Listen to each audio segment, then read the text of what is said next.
Vidyasri Subramaniam thought for the day. ஒரு ஸ்கூலில் ஒரு கிளாஸ் நடந்துகிட்ருக்கு. அப்போ வந்து அந்த டீச்சர் வந்து சொல்கிறாங்க, எல்லாருமே ஒரு ஸ்டோரி வந்து எழுதிட்டு வாங்க, அந்த எல்லா ஸ்டோரியிலையுமே ஒரு மாரல் இருக்கணும் அப்படின்னு சொல்கிறாங்க. மாரல் இருக்குன்னு சொன்னோடனே அந்த பையன் வந்து, ஒரு பையன் பேர் ஜானி, அவன் வந்து கையை தூக்குறான். மிஸ், எனக்கு மாரல் உள்ள ஒரு ஸ்டோரி தெரியுங்க மிஸ், எங்கள் அப்பா அடிக்கடி எனக்கு இந்த ஸ்டோரி சொல்லுவார், நான் சொல்லட்டுமா அப்படின்னோடனே அவங்க டீச்சர் ஒரே குஷியாகி ஓகேப்பா சொல்லு, எல்லாத்துக்கூடயும் ஷேர் பண்ணணுன்னே அவர் வந்து ஸ்டோரி சொல்கிறார். ஒரு பேர்ட் வந்து நார்த் டு சவுத் பறந்துட்டுருக்கு. போகிற வழியில் பார்த்திங்கன்னா திடீர்னு அதிகமாக பனி பெய்யுது. அதிகமாக பனி பெஞ்சோடனே குளிர் தாங்க முடியாமல் என்ன பண்ணியிருக்கு, அது தொப்புன்னு கீழே விழுந்துருது. கீழே விழுந்து அந்த ஏன்னா அந்த ஸ்னோஃபால்னால் தரையும் ஜில்லுன்னு தானே இருக்கும். ரொம்ப அப்படியே நடுங்கிட்டு அப்படியே ரொம்ப சாகிற நிலைமைக்கு வரும்போது கரெக்டாக அந்த வழியில் பார்த்திங்கன்னா ஒரு மாடு வந்திருக்கு. ஒரு மாடு வந்து என்ன பண்ணியிருக்கு, அந்த பறவை இருந்த இடத்துலையே சாணி நிறையா போட்டு போயிடுச்சு.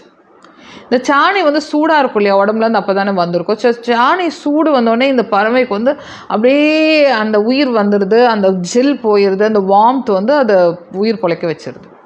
இந்த பறவை ஒரே குஷியாக இருக்குது. குஷியாகிட்டு என்ன பண்ணுது, குஷி தாங்க முடியாமல் பாட ஆரம்பிச்சிருக்கு.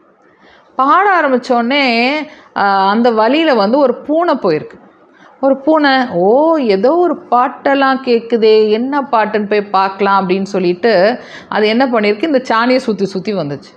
இந்த சாணியை சுற்றி சுற்றி வந்துட்டு ஏதோ இந்த இடத்துல தான் பாட்டு வருதுன்னு தெரியுது அப்படின்னு சொல்லிட்டு இந்த சாணியை வந்து தோண்ட ஆரம்பித்தோடனே அந்த சாணிக்குள்ளே அந்த பறவையை அந்த கேட் பார்த்துடுது. கேட் பார்த்தோன்னே அந்த பூனை வந்து அந்த பறவையை பிடிச்சி சாப்பிட்டுட்டு போயிட்டே இருந்திருக்கு.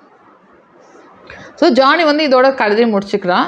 அப்போ அவங்க டீச்சர் கேட்குறாங்க, அப்படி ஆயிடுச்சாப்பா அந்த பறவைக்கு, ஓகே, ஆனால் அந்த ஸ்டோரியில் என்ன மாரல் இருக்குது அப்படின்னு சொன்னோடனே அப்போ வந்து இந்த ஜானி சொன்னானா, மேடம், ஒருத்தவங்க வந்து நம்ம மேலே அசிங்கத்தை போட்டுட்டாங்க அப்படின்னு சொல்லிட்டு அவங்க வந்து நம்ம வில்லனாகவும் பார்க்க வேண்டாம்.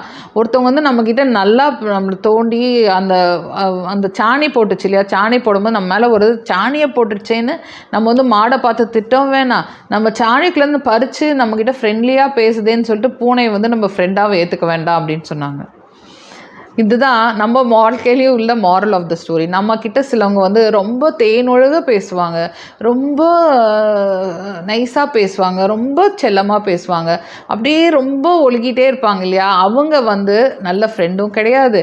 நம்மளை எப்போ பார்த்தாலும் திட்டிக்கிட்டு ஒரு பிரச்சனையை சொல்லிக்கிட்டு ஒரு இந்த மாதிரி விஷயத்தை நீங்கள் இப்படி இருக்கணும்னு சொல்கிறவங்க வந்து நம்ம எதிரியும் கிடையாது. ஸோ யார் நம்ம நண்பன், யார் நம்ம எதிரின்னு சொல்லிட்டு நம்ம தான் முடிவு பண்ணணும். இந்த பகட்டுக்கெல்லாம் மயங்கக்கூடாது. உள்ள அர்த்தம் என்ன, அவங்க உண்மையான அவங்க மனசில் என்ன இருக்குதுன்னு சொல்லிட்டு புரிஞ்சுக்கிறோம் இல்லையா, அதுதான் நம்மளோட கரெக்டான மனிதத்தன்மையாக இருக்கும். ஓகேயா?